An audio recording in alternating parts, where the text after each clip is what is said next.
Good evening, joyful Christian Mystic Hermit. What a difference tonight. Got the correct pain meds, got the toe wrap undone. That was what all that window washing and standing up stuff. I didn't feel a thing last night, but my toe must have swollen. Raymond. The nail and the toe is going to be called Raymond. And swollen, must have been very swollen. And the wrap, a huge bundle of wrap around that toe. And of course, it was very gross. But I was supposed to wait so many hours, 24 hours, to take it off. And then soak it 20 minutes in Epsom salt, warm water. And then, carefully towel dry it and then put another Band-Aid around it. But just a regular Band-Aid, not all this wrap. And so it's much, much better. So it must have been really pushing against that Band-Aid, that big that wrap all around it tight, and getting very painful in there. I could barely hobble. Oh my! So a totally new outlook. Life is before me, end of life or whatever, but it doesn't matter. I'm gonna make it. Other than I have to be very careful, but I've got to do this regimen for 7 days, and then I have to do partial for 4 weeks, and then keep an eye on it to make sure it doesn't get infected.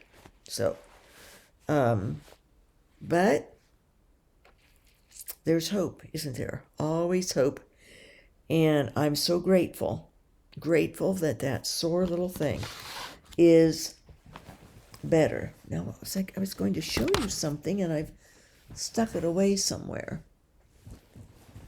Something that I found. Well, I don't have it with me right now. I found the second volume to Beatrice of Nazareth set. So I'm sure I have the first volume, which will be her biography, her autobiography, actually. Oh, well, a lot of it taken from her autobiography, which her exact autobiography is no longer around. It's not extant. It's not anywhere on earth. But the biography is supposedly taken from way back before it disappeared, her actual autobiography. So it's a biography. So I have a feeling I had it with some of the other books that are in boxes. And these were upstairs, these other books I found. And I found other exciting books. More of the mystics, Christian mystics, but of the Turkey and Greece and Mount Sinai area, desert area of northern Africa. So it'll be rather exciting. And I found a nun mystic who's not very well known, but a biography of her life.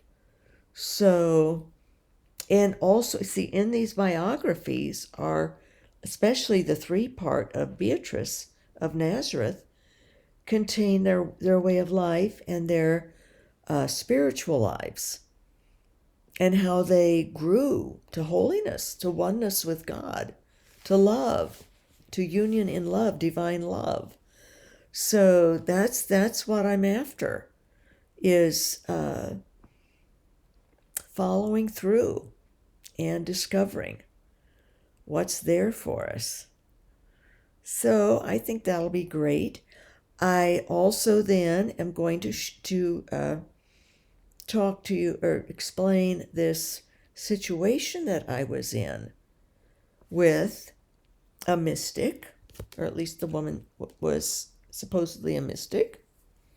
This would have been in 2008 at a very well-known monastery abbey, and the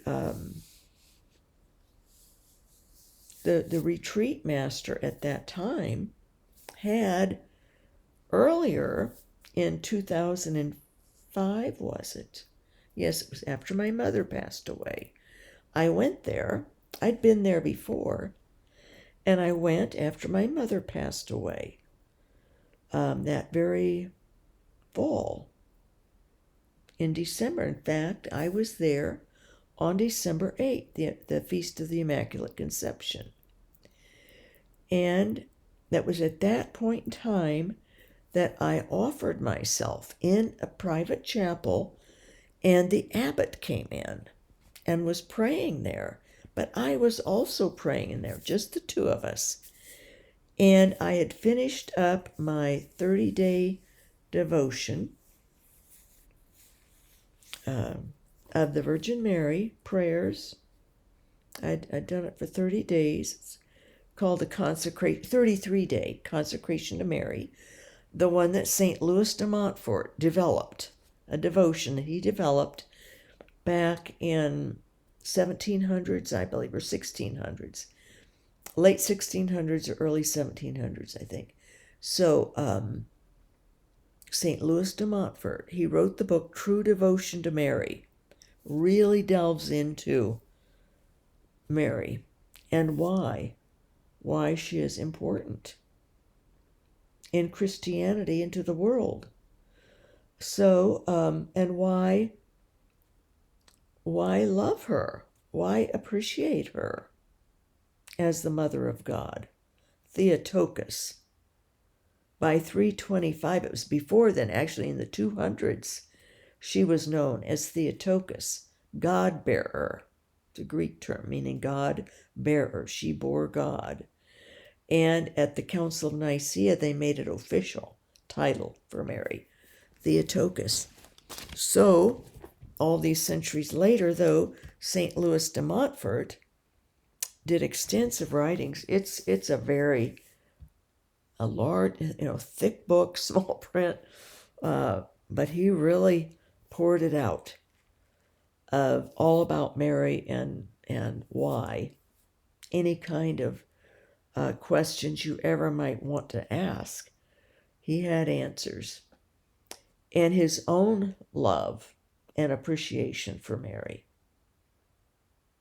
In fact, one of his names is Marie. St. Louis Marie Grignon de Montfort, Frenchman, French priest.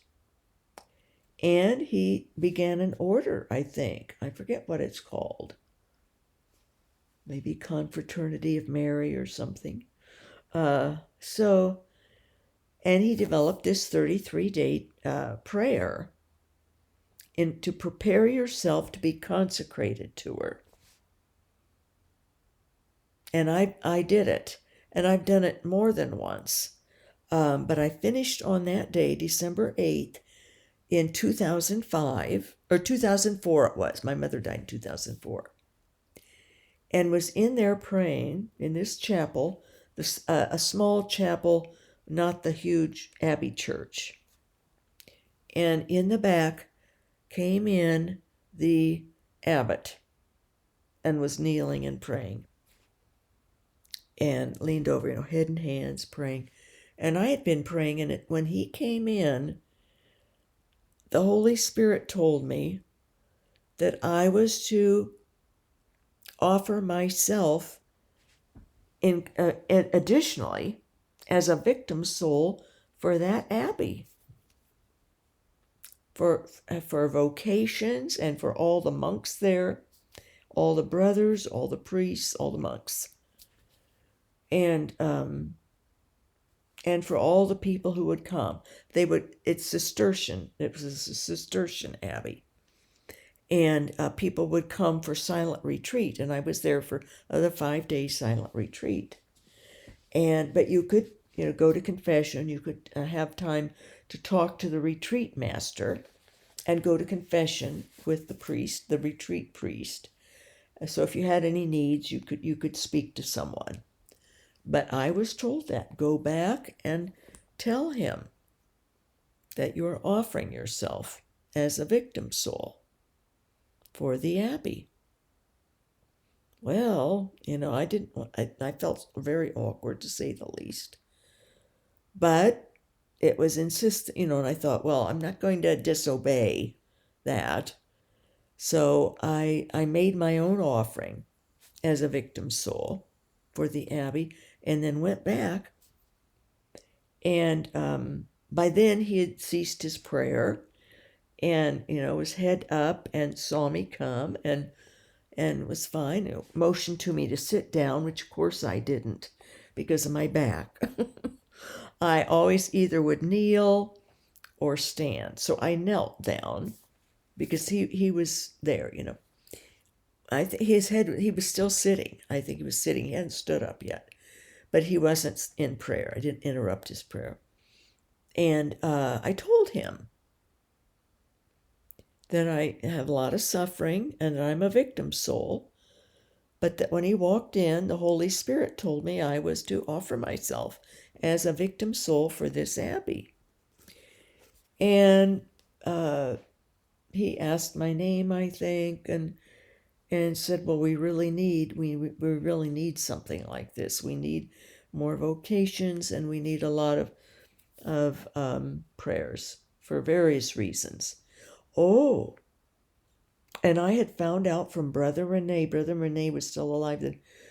That there was a vibrant young novice monk who had come the time before I had been there. But I asked, well, where was he? I saw Brother Rene, earlier on. I asked him, oh, he saw me too. We were spiritual friends. And I asked him, I said, well, where is this, that vibrant seminarian it was coming? It was a novice. And, oh, well, I knew what had happened just within. It's amazing how the Holy Spirit works. And I said it was a woman. And Brother Rene, yeah. I said it was a retreatant woman, wasn't it? I knew it. Woman went there, and by then, though, he had become a monk. He was no longer a novice. And within the week she was there, she seduced him. And he didn't leave right away, but she kept writing and coming or visiting, and he corresponded. He fell to the temptation, and had his vows dispensed of and was gone, just like that. And what a shame! And it's hard on the other monks when something like that happens. Plus, they had educated him. They'd sent him to another monastery in the area. Well, it was about 2 hours away, but he would go there during the week and to become a priest. He wasn't a priest before he became a priest. And then just like that, within a year of his ordination, fell and wooed. And ironically, he had been divorced. And Brother Rene said, that it took a lot for them to trust, and a lot of prayer, a lot of trust to accept him as a candidate and to enter into the priesthood also, instead of remain a brother. He wanted to be a priest. And I remember him, he was marvelous, very intelligent, and he was already in seminary when I met him at one time when I was there on retreat. So isn't that something? Well, he wasn't strong enough in his vocation, was he? And Brother Rene said, well, we made a mistake. We made a mistake. But he was very kind about it, very understanding, but I wasn't so much toward the woman. And I know of another situation like that, much older woman, and the priest was a good friend of mine. Young man, he had great potential in the church, bishop material. And she had been divorced 3 times, He was got a parish by himself. He was an assistant pastor after his ordination, and then was sent to this small parish out in the country, and she went for him, seduced him, and by seducing I mean worked on him, worked on him. And that was back when the bishop was asking me to help with different things, but not a lot, but to pray. And he asked me to pray about that, to pray, and even to write to him or talk with him if I could. But I didn't do a lot, but I did. I did try to help him to think through, partly because he was young, and to be involved in someone who's been married 3 times. It wasn't this friend of mine, but a wonderful young priest he had become. Great, wonderful priest. And fell for a woman was much older, I think 13 years older than him. And but he told me, he says, I'm lonely, or I got depressed or something. And she would go to the confessional, and this older woman, and made him feel not so alone, I guess, or I don't know. But I even tried to write and say and talk with him, consider this. And I prayed and prayed, and I had a dream. I don't know if they're still married or not, but he left the priesthood, and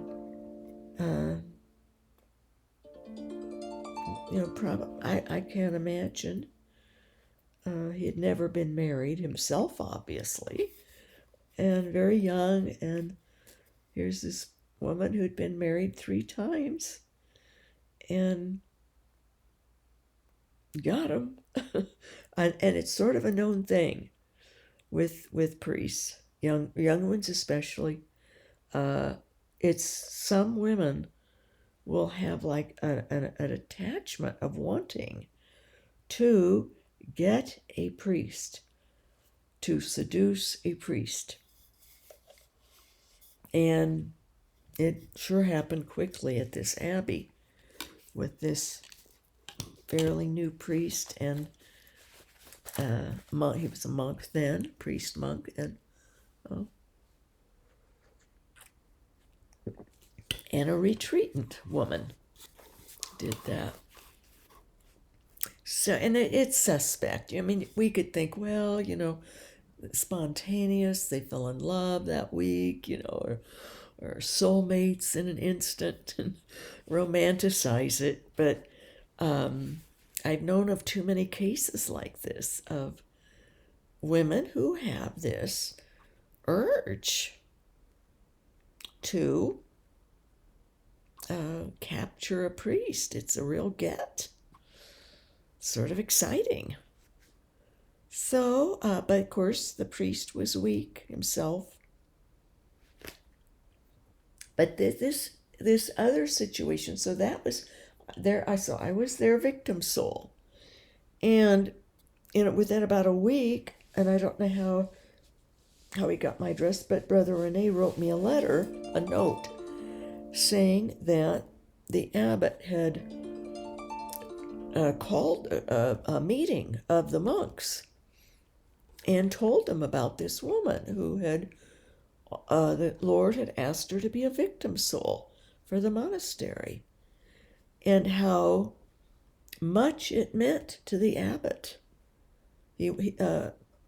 Brother Rene wanted me to know how it impacted the abbot, but also the monks, that they had a person offering their chronic sufferings for that abbey. And that was me. I didn't think my name would be known, or he would even remember the abbot would remember in that brief exchange.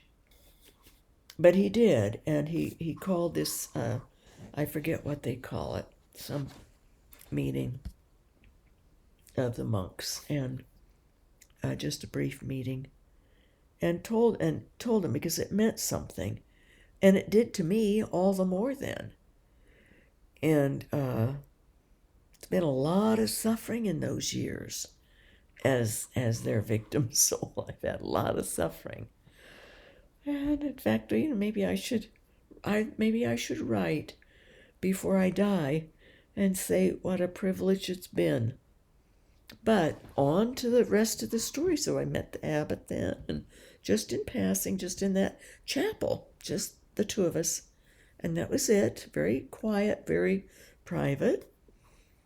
And I don't know if I still have the note. I probably do, that Brother Rene wrote me about how it was brought up in their meeting, where he called the meeting to tell the monks, sort of give them a boost that, this event had occurred. They had a victim soul praying and offering her sufferings. So it was then in 2008, the mystical ecstasies had been going on for about 3 months, and I decided that I'd go back to the abbey and try to talk to the abbot, or, Brother Rene, if he was, but he had died. But no, Brother Rene hadn't died yet. He was there, but I wanted to talk. I thought the abbot, an older man, he had a lot of experience, might be able to help me with these ecstasies. So I drove to that abbey, and for a 5-day retreat, and hoping for answers, and a means also to have it stop. So I got there. I actually got lost getting there. It was night, and I got there, and it turned out that the abbot of 4 years before, was no longer the abbot there. But he was still there. He was a retreat master then.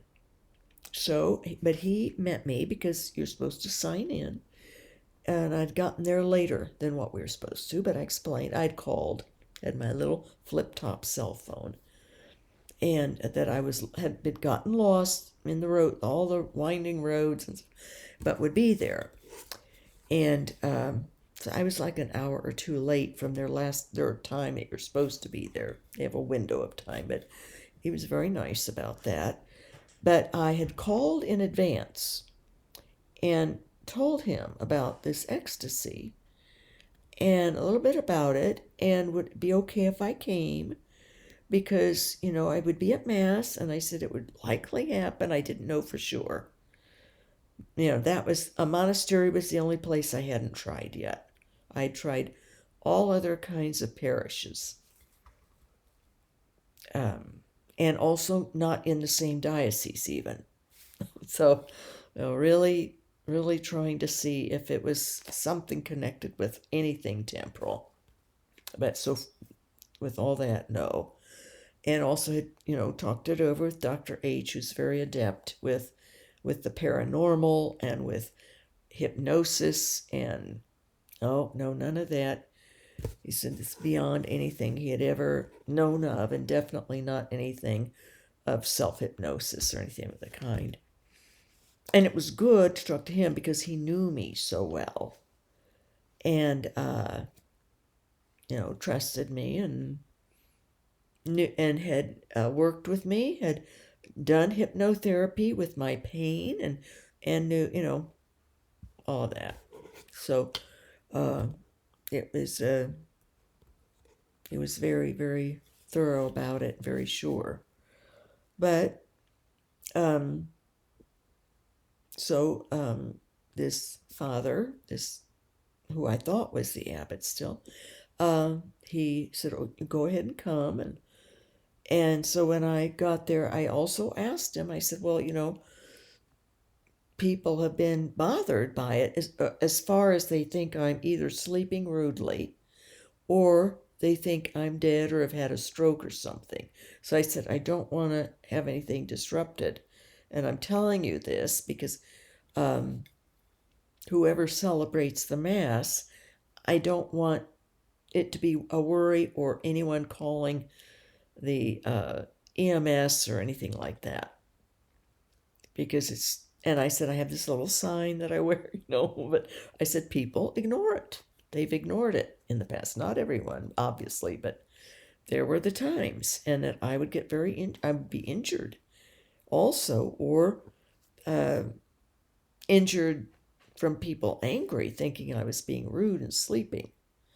So he says, well, no, it won't be a problem, but just sort of sit more toward the back, so that most of the retreatants would be in front, and they would see me coming back from communion, but they wouldn't, it probably wouldn't register. They wouldn't be close enough to notice that I wasn't moving at all and didn't look like I was breathing and whatever. So I did that. That's fine. And as retreat master, then so the next day we had our introductory meeting, and the retreat master gives a talk, and so of course I went to that, and he started talking, and I realized then that he was no longer the abbot. And I thought, well, I wonder why, because he wasn't he was older, but he didn't seem like he was old to be retired, from abbot. They often, will be abbot until they're deceased, unless they get an illness that they can't function, and then they often even still have them remain the abbot, and they have someone just fill in until they pass. So, but he started talking about a situation. He was all excited about it. His mother had passed away recently. And so, I mean, he wasn't super old himself. Maybe he was 60, could have been 60. His mother could have been 85 or something. But, and he really, missed her and all. And he had some different things going on in his spiritual life and in his life. I think he'd had some kind of an illness scare or something.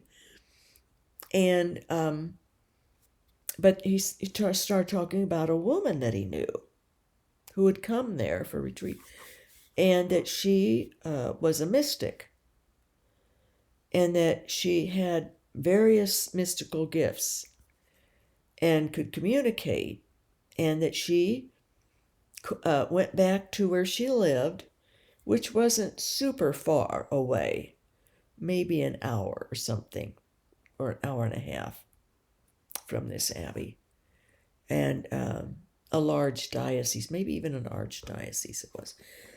And I mean, he was so gonzo about this situation and taken up with it and excited. So his topic, he veered off his retreat topic, but enough so that he could include this. It would have a reason to fit in loosely. And he talked about how he would talk with her and call her, or she would call him, because she would get messages from his mother for him. And she would call and tell these messages, and his mother had told him he would be all right with this illness, and all excited. And he would call her, whatever, and talked about his pain he had and suffering, and how important it was, and I mean, he was just really like, whoa, this gonzo on this whole thing and wrapped up in it. And of course, my vibes went off, red flags. This was really different and not like him from what I knew of him before. And So I gave a little story. People were allowed, to comment. People were asking questions about the woman and more things that she would call and tell him, and he would call her and ask her about this and that, and she would say, "Oh, do this," or "No, no, better not do that," and because of her ability to, see the future, I guess, and predict and it was getting into all kinds of aspects of his life that he would call and ask, or she would call him and tell him, "Oh, I've had this message for you." And so, um, just, I don't know, something in me just really was alarmed. So I didn't say it was me, but I said, "Well, I know of someone who had this experience of," and I gave the experience of feeling like Jesus had left. Jesus had abandoned, had left me. I didn't say me, but this person, I made it all in third person, like I'd read about it or something in that vein, I heard about it or read about it. And that, how the, uh, these two spheres came out, one from the Mary altar and the other from the tabernacle, and hovered over this person. And Mary's voice spoke out, "You will find him in your pain." And I talked about how I said, that um, we can ask God himself what we need to know. And even though we think that we can't, that he's gone and he isn't listening anymore and he's not available, he is. And in whatever suffering we're having, whatever dilemma, whatever life crisis, whatever question, he's there.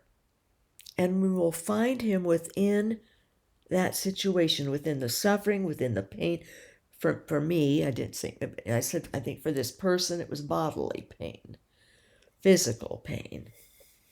But I said, any kind of trial, you will find Jesus in the trial and ask him, call out to him, and he will answer.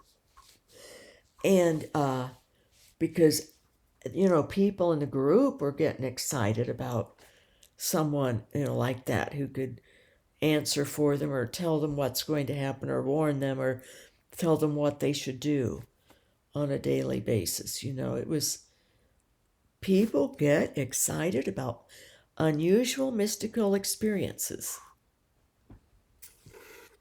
And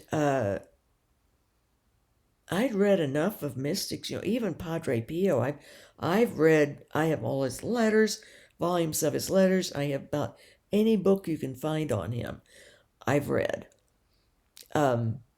Even this American woman who moved there and lived nearby, Mary was her name, from America, and stayed over there. She was so, it was God willed that she be there. And she would help with American tourists who would come, help them, get know what to do to, have confession with them or whatever, and even put them up in her home. There's a book I have called Mary's House. She opened up her home to the many pilgrims who would come, sort of assisting Padre Pio in a way, in a loose way, but of offering help to people who didn't speak Italian, because she learned Italian then, and she could speak with the many people who came from the United States and England and Ireland and Scotland. So very helpful. And I think she became like a third order Capuchin or something, or became a dedicated oblate, a Christian faithful that was more or less in her community of one kind of situation. So, and he gave her his blessing, Padre Pio did, for that life. He knew when he met her that she was going to have a life there because he could see these things. But he waited until she realized, till the Holy Spirit, and then he confirmed it for her. So, he didn't say, oh, you're going to do this, So, so these people, the people in the group, our class, or what do we call it, retreat class, were getting all wound up over this and excited. And so I thought, I need to step in and say something to remind that Jesus is accessible to all of us. Because Father was in his, getting into, his, I think maybe he had a cancer scare or something too. And had stomach pain and issues connected, and it was turned out okay, but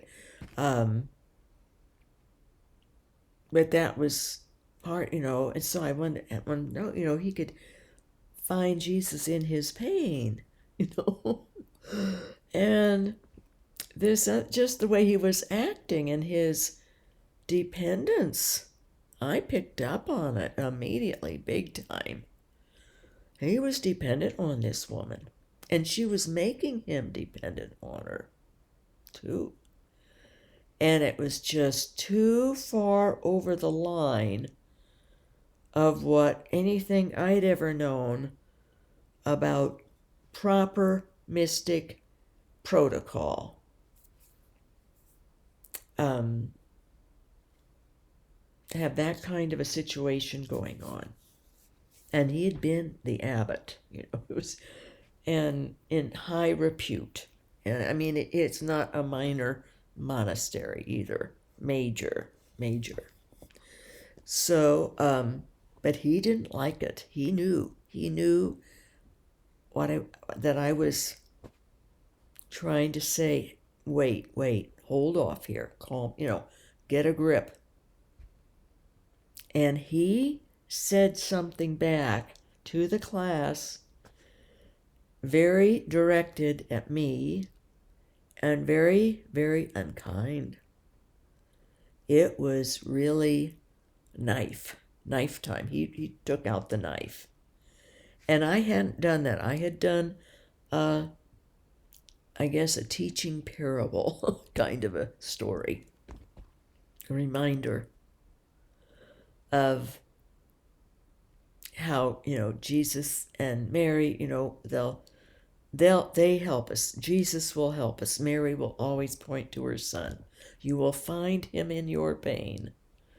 And he is there for us, always, even though he seems like he's gone or ignoring us. Have to have some patience sometimes, waiting to get answers. And also, God allows us to stay in the dark, too, at times. It increases our faith and our longing and our dependence on God. We're to be dependent on God. So, but I took it, I didn't say a thing, I just acted like I didn't know what he was, that he was really excoriating me. But it was so obvious. It was very direct, very direct. And he said it to me, what he had to say, in retaliation for laying out the reality. He didn't like it. And so after the class, this one couple came over to me, the woman, I just remember her, where I was standing exactly, and her look on her face and her husband beside her. And they both of them came up to me immediately. And she grabbed my arm, and he put his arm around my shoulder. And she says, "Are you all right?" She said, "That was terrible." She says, we've never heard of anything so awful that he would say that to you, involve, and they said, what you said was right. And it was beautiful.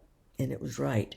And they had no clue it had anything to do with me. It was something that I'd heard of, and which is, an allowable lie.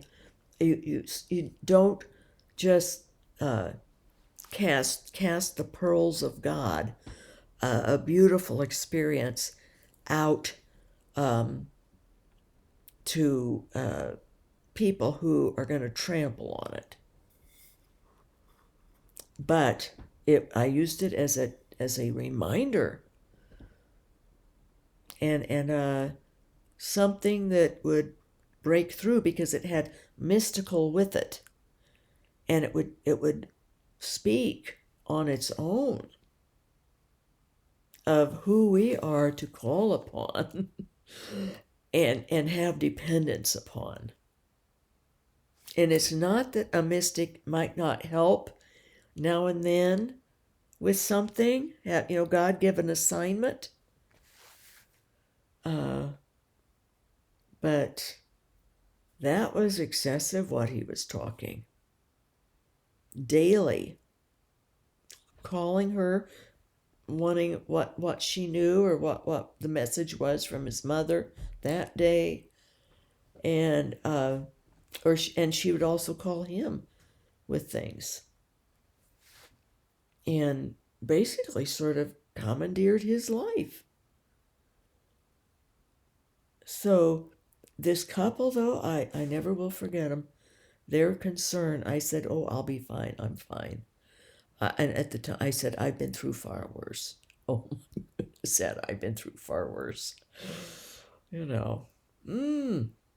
So, but it did upset me deeply, because he spoke to me later then. And he told me, and maybe I said more to him privately,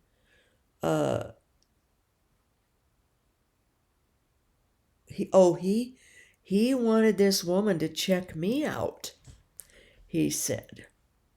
He said, "I'm giving you her phone number." He says, "I've already talked to her." And because he was mad at, he didn't like it. And I had also, that night when I got there, I had felt Brother Rene, but no big thing.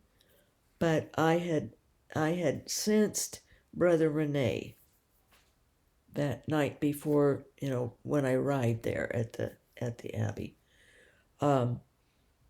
But no, I was to call this number, because he said, "I'm having this woman check you out." And I didn't much go for it, but I thought, no, submit, humble down, humble down, and let the lady check me out. It didn't matter to me. I didn't have any big thing to promote or hide, It's just me. So, but the woman, he gave me the number, and I called her, and she started asking me lots of questions, And it's just so dumb, so dumb. And so she started boasting about, how she had these gifts, and that her bishop utilized her in his, I think it was an archdiocese, and he was one of the bishops in it, and was in charge of decisions, and that she advised him. She said she was his advisor, this bishop's advisor for this big archdiocese, and also that she, this woman on the phone then, questioned me and put me through, this and that, and I didn't say much. And finally, though, after she kept asking questions of me, as if I needed to be validated, I wasn't doing anything. I wasn't making any pronouncements about anyone's life, or what they should do or what they shouldn't do on a daily basis. So I started asking this woman questions. Because it didn't matter to me what she said to the former abbot. She said I was a phony or I was legitimate. I didn't care. I didn't really want anything to do with it. Other than I didn't like her dealing with him like that. It was crossing sort of a mystic ethical boundary to get someone so dependent, someone who was scared of cancer and that he was going to die soon. And here she, gets these messages from his mother every day, and he loved his mother. Most priests did, they never marry, and their mother is their next most important woman.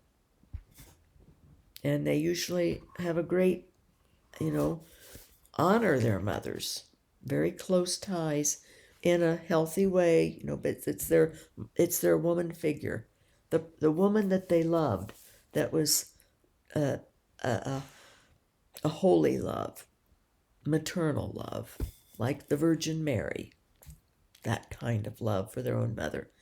So, who reared them and, took care of them and cared about them. And so sure, who wouldn't want to have any of us? It'd be a temptation if anyone said, I get messages from your mother and she wants you to do this or that, or she's saying you're going to be okay, or and she would have this woman did have, mystic did have some true things which hooked him in all the more. Had some facts that did come. And well, New Age readers do that. They get out, and what's the source? Is God giving her that information, knowing that she's going to be, or the Holy Spirit is, knowing that she's going to get this priest, this former abbot, who, well, wow, how important is that? Plus a bishop, too, that she boasted about, that she advises daily. And for the diocese, the archdiocese, very important woman there. Very important. And maybe they did utilize her, but I don't know. And I found the whole thing really off-putting. And like I say, my hackles were raised. I didn't see a lot of good in that situation. And I also thought his reaction to my little story was extra ugly. It was. He was angry, very angry. And that was his retaliation, was to put me down in front of everybody, and I didn't care. Like I say, I'd been through far worse. I'd been run out of parishes. I'd been injured in mass. I'd been, all kinds of stuff. Dealt with all kinds of horrible things that crushed me down. My heart was pulverized by some of the things that I had to deal with on assignment from God. And the very first priest, I got too into it, and God pulled me from it. He had these two big angels show me to the door and told me, you're finished now. We're taking it from here. And I knew I had gotten too into it, too distracted from my own spiritual life, worrying about this priest and involved in all of that, and the supernatural aspects too, of how Mary would show me things. I was this priest, the first priest I had as a he was a director for like a month or 2 months or something before I had my good spiritual director. But no, he had ordered me to tell him anything that I'd been told or saw or anything, and I was starting to being told things about him. And so that was awkward, but I was honest about it. And that's when things got more tricky, and I got more involved and more, it was too much for me to handle, and God pulled me out of it. So he doesn't let mystics get into things that would lead them into something that would be too hurtful for them, or also that they would get into it in over their heads in a bad way themselves, ego wise, or starting to develop a dependency, the person dependent upon them, and them dependent upon the power that they had. And I wasn't at that. I wasn't in anything like that. But with me, the priest was getting, that was with me, my first assignment priest, he was getting very, very bad with me. Very hurtful. He's the one that just about hit me in the face. He was coming right down. And that, God didn't want any of that. He didn't want it for the priest and didn't want it for me. Or for my son. It was really having a bad effect. And my daughters were aware how he had changed and was angry with me, and because he was a soul in trouble. But those angels took over, and that was fine. I was done. I was out. So I know God doesn't allow in legitimate situations, or at least he tries to break it up somehow, and he probably did with that in this abbey where I was. But so I decided that I was done there for my retreat. That I felt that was the reason why I went, why God had me go. I thought it was for me and to get answers on my ecstasy. Well, he didn't have any answers. Even before he got angry with me for sort of pulling the rug out a little bit from this situation he was broadcasting to people who were all wrapped up in it also. And not at all a good situation. And nothing to do with the retreat talk at that point. I mean, that's all he could think about. He was mesmerized by it. It had become his life. Waiting for what she was going to say the next day or that very day. She's going to call. She always calls at this time. I was embarrassed for him. I thought, have some self-respect. This is not you. This august and holy abbot. In there praying, that before in that chapel praying on his own, and would have been unbeknownst to me, but brother Rene had let me know how much he really appreciated the victim soul. I don't think he even remembered that. He was just a different person. And it was heartbreaking also to see that. But so this woman went on the phone with me and was going to report back. But before she did, I said, well, I have some questions and also some comments for you. Oh, okay. I think she thought I was going to ask her to tell me about what I was to do the next day or have for dinner or whatever. But I said, I've had some experiences in my life. And I said, and I've read a lot about mystics. But I said, with the gifts that mystics are given, they're to always use it for good and to help teach, to espouse. It's for the espousal of others, to help teach others how they can draw closer to God, not to make people dependent upon us. I said that is more like a New Age person would do.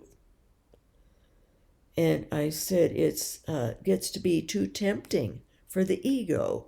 I laid it out. And I said, why don't you teach him how to pray and to listen and in faith wait for the answers and all the different ways the answers can come, including the temporal, like an oncologist telling you, oh, it isn't cancer after all, or just wait for, rather than having his mother from the other side, who this woman, happened to have a direct line with every day, all the time, and other things that she would tell him he was to do.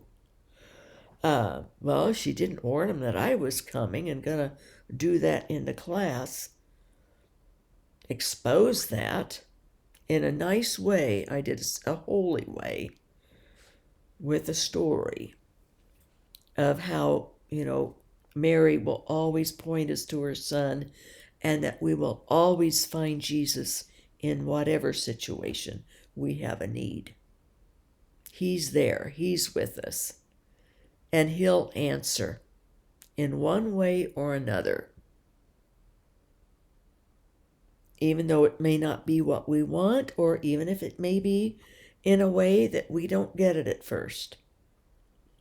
And often through temporal means, not through having your own private psychic at the other end of the phone at any time you want to call. And especially a former abbot, well, he was abbot probably at the time when she started this, so started going there and got him hooked. So I decide, though, well, I want to go to confession before I before I leave. I figured, well, my work's done here, I realized that, that was why I was called there, was just to see what had happened, and oh my goodness, and to try to do so. Well, I don't know if the lady, I'm sure she called him or whatever.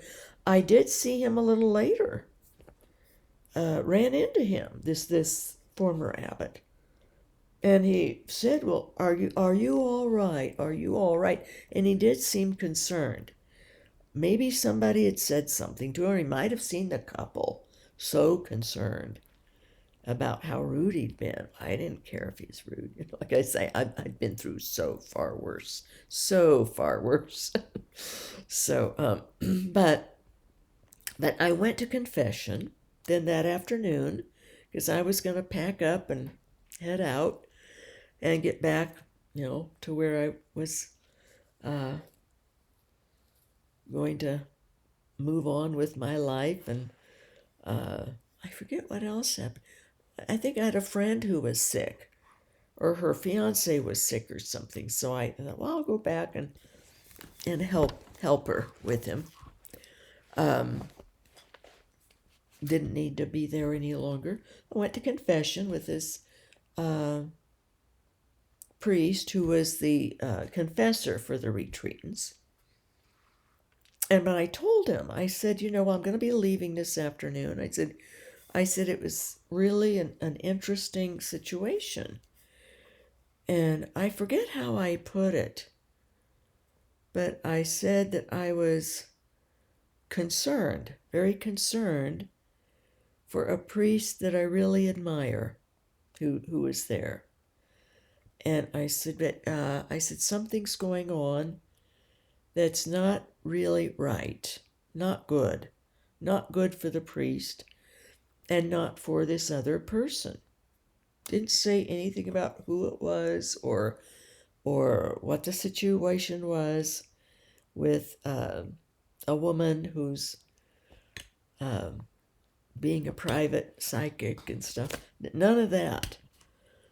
But I said to this confessor, I said, but I was very disappointed and concerned about a situation with the priest. And the confessor knew who it was. He asked me a couple questions, and he says, not again. He knew. They knew this was a problem with their former abbot and their fellow priest. The woman mystic who had control over him. Mind control, basically. and emotional control over him, and had him doing and thinking and whatever from his mother or from whomever. She would say, oh, she did argue with me. Oh no, there's no, I have these gifts and I'm to use these gifts. Some people have the gifts and some don't, she said to me on the phone. And I said, well, that's true. I didn't tell it. It is true. Some have more or other gifts than others. But anyone can get answers from God and more. Not everyone's going to be a mystic, full-blown mystic. Don't have to be. But anyone can talk with God. And anyone can have their mother talk to them in a dream or in their head voice or in a vision. You can have the Virgin Mary, the Holy Spirit, some saint of your own family or not, of the church or of your family. My mom and dad have helped me, have comforted me, but I'm not then dependent and just waiting for my dad to talk to me from the netherworld, or he's not in the netherworld, from heaven, or I don't have some saint that I will call, or in my mind anytime I want to get answers. It doesn't work that way. They don't have dependency on themselves. We're to have our dependency on God. So this confessor, he was, oh no, not, he said, not again. And so I never went back, and I don't know what happened. I'm still their victim soul. None of the priests or brother monks knew I was Brother Rene, and then he died. I never saw him again on earth. I've got his rosary here that he made for me that I treasure. It's down here underneath my sheets. I've shown it to you before. No, he made lots of rosaries, and I treasure this from him here. And he had a message from the Holy Spirit on the Eucharist and the cross and Jesus and us. Sort of a circular kind of a flow of the Holy Spirit, of love and the suffering was Jesus on the cross. Love and the Eucharist being fed, and the suffering, and then back to the love. So it's very beautiful. I'll try to find the little paper. He had a little sketch he drew, and he got it printed and would give to people. He died on April 10th. I believe it was 2009. Or no, it was before.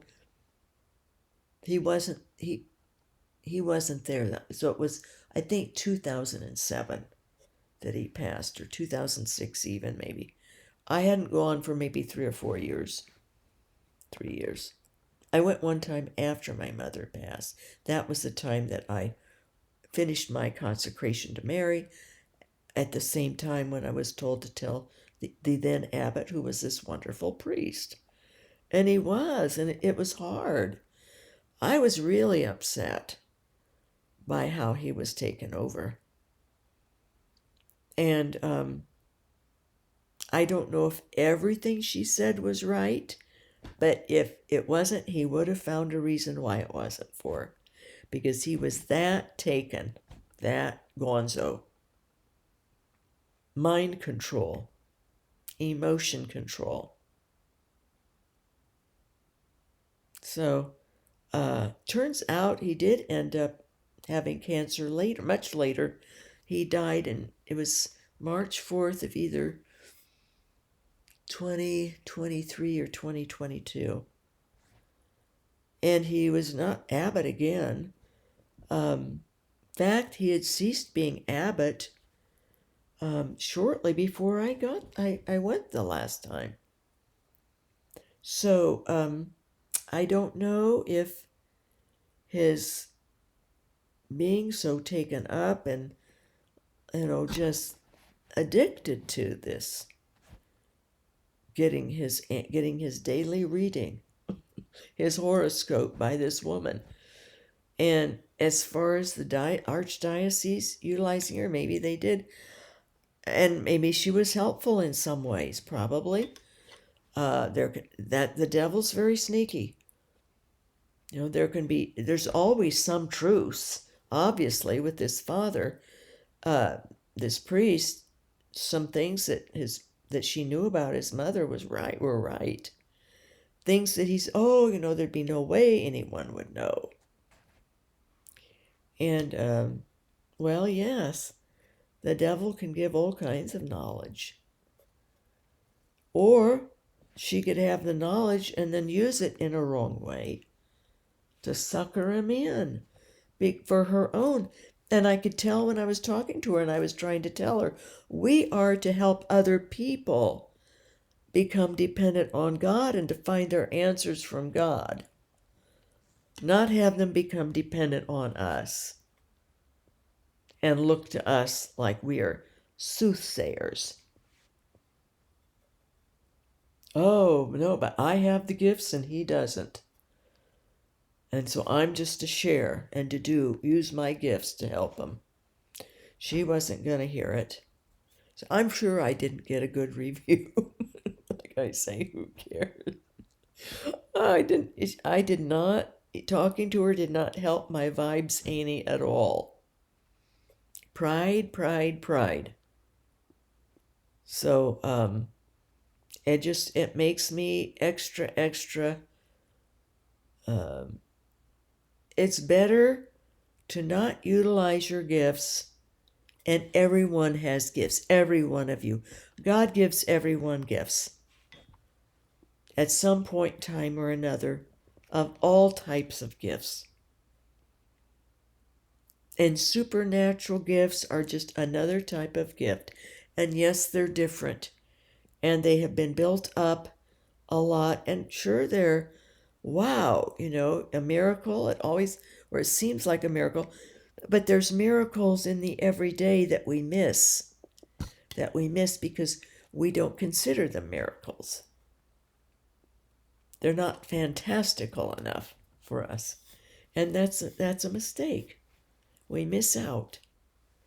But, and I like miracles like anyone else. And I like unusual, marvelous, good things happening that really get people's attention, that are, someone have an immediate healing or something. How wonderful is that? Of course, they're going to die sometime. We all will. I have that reality sort of in my mind from, when I had my death experience, because it's not a bad thing to die when it's our time, when God wants us and allows it and arranges for us to leave this earth. So, I don't know. If I tried to do some research to see if he was, but they wouldn't have they would never say why he was no longer abbot. But I suspect it was that he'd gone a little bit, and that he wouldn't stop. Obviously, I'm sure somebody had told him, knock it off, don't cool it with this person. It's unseemly. It's unbecoming of your station in life to be so ring through the nose. But it would be hard not to if you had somebody who had answers for you and from your mother every day. And see, it's just the devil, I'm sure. Part of it, and part of it maybe not. It can be a mixture that it gets muddy. I pray that that woman has gotten herself more in line of sharing her gifts, but not. And it's interesting that these were top gets, bishop and an abbot, I find, helping the least of these is God uses mystics for anyone, usually the poor, the downtrodden. My sufferings are used for anyone, not just some top figure or famous person or whatever. I don't even know who all. Lord, take my sufferings and utilize them for whomever and whatever situation. I don't need to know. I don't need to have a personal connection. The few times I've been taken in spirit somewhere, it hasn't happened in a long time, that I know of. Sometimes these things happen and you don't remember, which is fine. But I think the very last one was it was probably back in 2006 or 7 or 8 that I probably have had some since, but that I definitely recalled a couple of them. But one, I was taken to a foreign country to console some parents in Germany of their daughter's death in the United States. She was an exchange student, or she was over here for studies or something. She was a student. And I was there right with her parents. I could speak their language. I didn't recognize it. Just was, I could communicate with them. It wasn't speaking like we do. It was a mystical event. It was, like a bilocation kind of a thing. And I was consoling them. And she was, her body was going to be brought back and all, but it had been just fresh. And the next morning, I was like, whoa, this is heavy duty. Did I do a good enough job? Did I, did that really happen? And I talked to the Reverend Monsignors. I think it was before I had the ecstasies. I don't know. Well, at first with the ecstasies, he was okay with me. So it might have even been then. But it was, and he said, just keep praying and just have faith that God will utilize that as he needs. And that whatever you did was helpful. And you did your best. I said, oh, I did. He said, so don't worry about it. Don't worry about it. Because of course I thought, well. And another time it was a woman who was in a custody battle with her children, a single mother. And she didn't have money. And her former husband did. And so her circumstances were more poor for the children. She had an apartment and all, but she didn't want to lose them. And I was sent there to talk with her and to encourage her and to pray with her. And she was somewhere in the Missouri area, St. Louis area somewhere. And that was before the German thing. But I didn't know who they were. And I'm only sharing it as an example of God can utilize you in that way too, if he wills. I had never asked to be. And there are probably some others. I'm the lady who's lived too much. And this arachnoiditis and the pain, it's not, I want to explain, it's not like Alzheimer's or dementia as far as technicalities. It had me scared, it was, but I got tested and all of it. It's the pain just gets so bad that you are on to the next thing. I'm so much in the present moment. And then the pain is so high that it's like that moment's gone and I don't really remember much. Like my videos, hard for me to remember, even when I'm doing the description, sometimes what all or anything I talked about to get the tag words in and stuff. Mostly I can remember a few most enough things, but it's a strange. Pain is a powerful entity, a force, and so connected with love. And it's not a negative, but I have felt my mind has been different for quite a while, and I have trouble with memory things and remembering where I put things. I'm like on autopilot sometimes. So God may be utilizing me for things that I wouldn't remember, and I don't care. See, I'm just grateful if I can be utilized for anything. But it's for you too. God made that clear to me years ago. This is not just for me. This is for anyone. And not mystical experiences necessarily, but being utilized by God is for everyone. And he can utilize you mystically if he wants. But as I've explained before, some people are born with a greater disposition, and that's their purpose and their type. And others are more born to be able to handle great temporal leadership positions or teaching or plowing fields or mundane things. They have a disposition of being able to tolerate details. See, I get very bored easily but other people have great abilities with detail.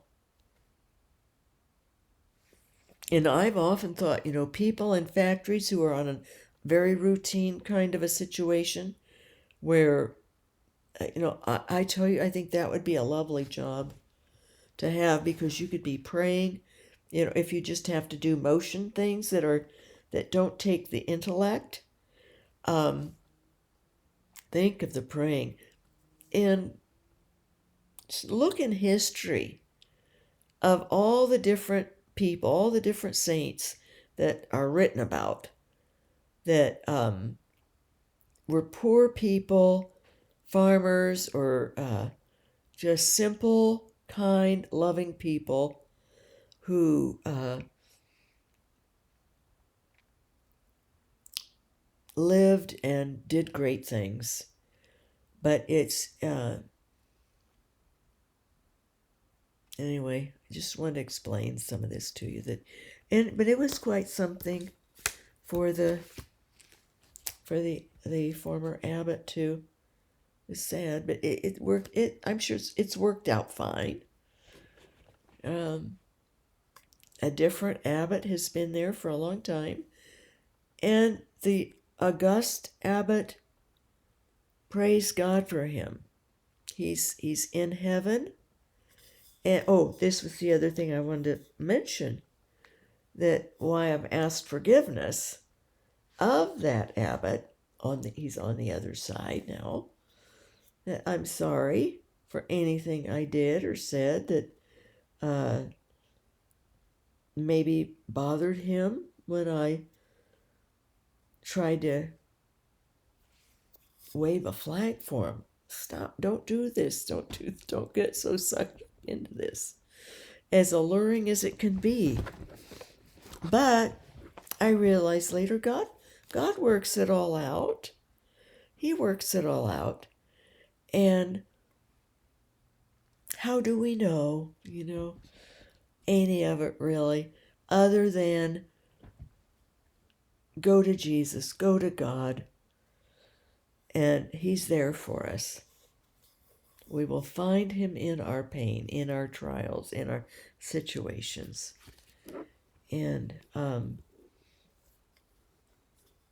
the spiritual life is so far more, so far greater than these what become external unique situations. Miracles, there's more, and it's for anyone, and it's not to be misused, so be careful with it in that sense. But final thought, that abbot, and he was a tremendously holy man. This was just a little blurb, a little blip in his long career as a marvelous monk, priest, writer, speaker, leader of an abbey, and a beautiful soul, a saint. One article I read about him, the person had heard him speak at a retreat. That's a different place. And the man wrote about how I saw before me a saint after he spoke. And it wasn't when he was in this little time period with this seer, the mystic, and she may have been a very legitimate mystic with great gifts. She was just misusing them. They're a little bit unethically as far as creating dependence and sort of feeding her ego of her power and her prestige. So, always things to learn, aren't there? About others, about ourselves, and seeing this other side of mysticism. It's got all kinds of sides to it that we need to be aware of and move on from it. So this abbot ended up living the rest of his life, dying. He's in heaven, I'm sure. He has a great reputation. So I'm assuming that they got a grip on him and said, hey, we love you, we care about you, but enough of this other stuff. And that was the end of it, probably. I sort of wish they'd caught him sooner, but maybe we have to go through these situations longer.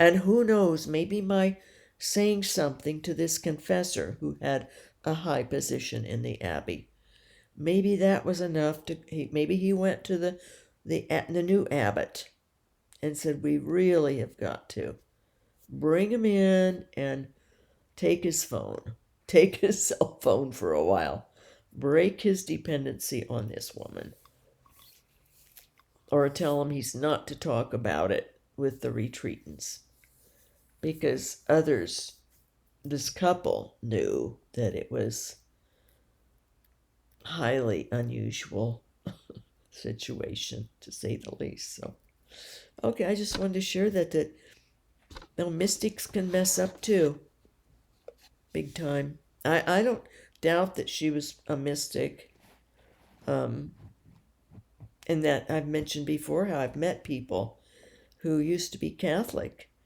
and because of how they were treated in the church, they left the church and got into doing their seances and their private readings and earning a living that way.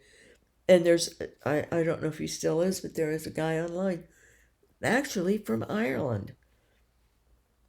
And it broke my heart. But he was that way, and a wonderful Catholic family, and he had all these mystical gifts, really, profound ones. I am a low level, truly am. And a lot of that is that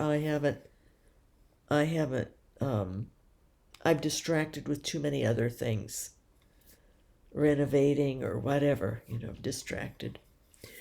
So it's harder for God to utilize me when I'm so busy about other things, like Martha. Didn't choose the better part sometimes. So, in the temporal aspects of and I would get myself into situations, honestly, that I didn't realize, like the island place or the other place in my hometown that I had to fix up before I could sell it. So that was, the realtor had messed up on that one. But so it all works out.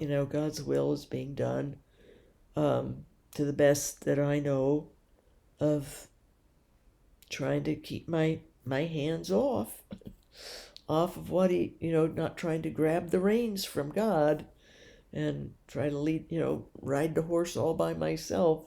Try to let God do the leading and the guiding.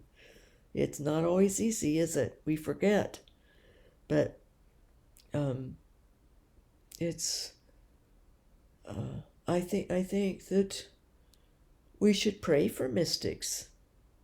Pray, because sure, the devil would want to mess with an abbot and a bishop. And I mean, I think probably the things she was telling him were harmless, but it was taking him away from God. He turned to her for his answers to his prayers. Tell me this, tell me that. And she would. So,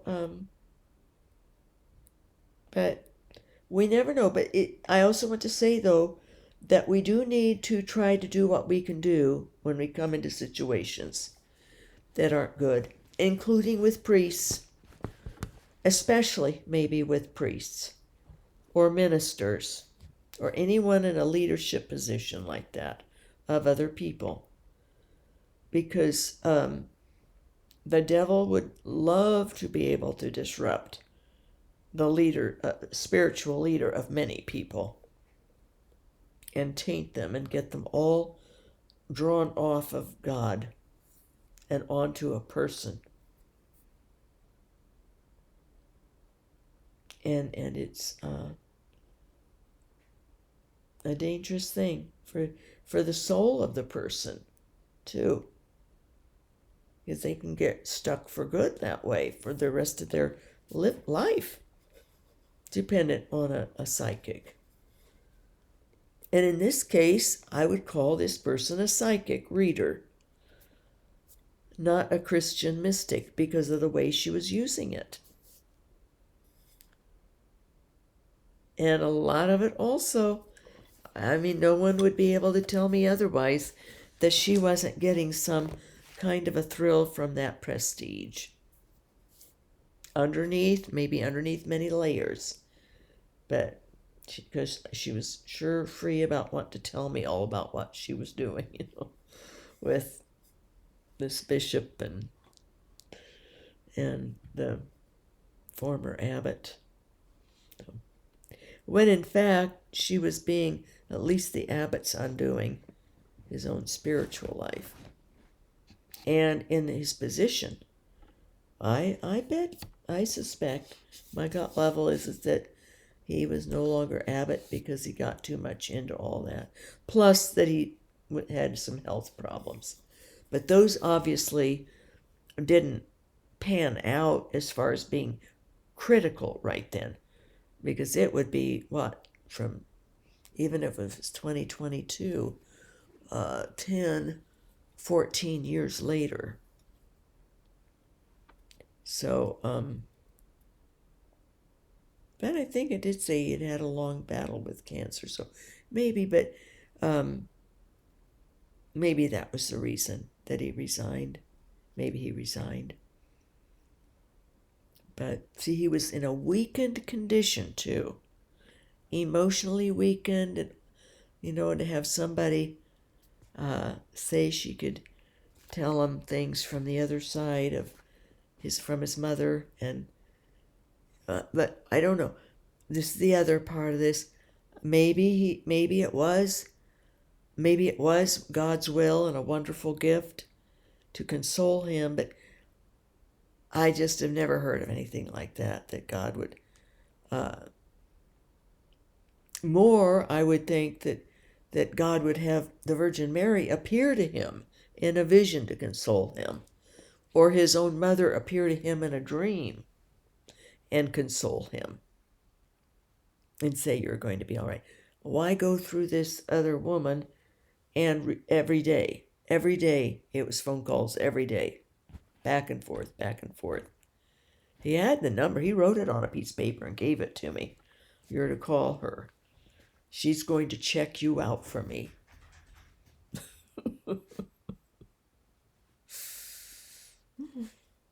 Oh my, I couldn't make any of all this.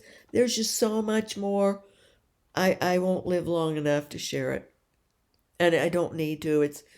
Maybe it's not pertinent, but I'm getting it out of me. And then I made my amends with him today in my mind.